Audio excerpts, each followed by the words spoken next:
It's a scene of squalor, dirty syringes, some lying on the ground, others scattered inside sleeping quarters. There's everything from guitars to tire swings, barbecues, mattresses, even bedside tables. This is one of many homeless encampments in Toronto. This one is scattered under the Gardiner near the Spadina off-ramp. One homeless man living there all winter calls it a biohazard. Now tonight, CityNews has learned that those who live there have been issued a notice. The city and police will be going in the coming days to clear it out and demolish it. Now, as you saw, people are using drugs. There are eyewitness people preparing to shoot up today. Now, none of those people who call that area home were willing to speak on camera, though we did speak with others who call our streets their home.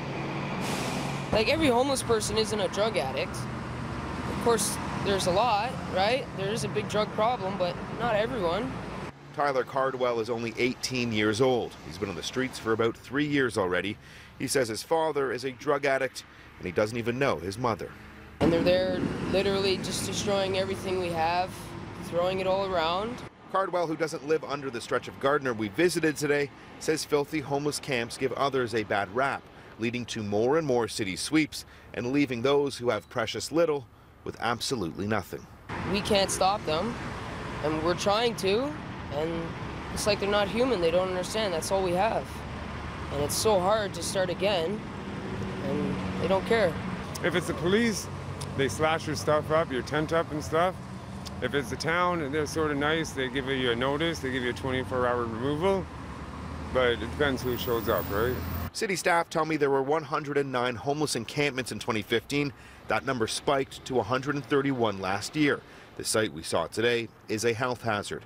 Everyone involved admits the crisis on our streets is a vicious cycle. It's a violent, dangerous way to live. Many don't want to go into a shelter because they fear for their safety, with some saying they're even filthier than the streets. And if you want a bed, you likely can't even find one. Last night they were at 96% occupancy rate across the city. The city does have a protocol in place before staff move in and clear out encampments. Kara Heineck has worked with our homeless for 20 years in our city. She says those living in makeshift camps are first offered social assistance by outreach workers.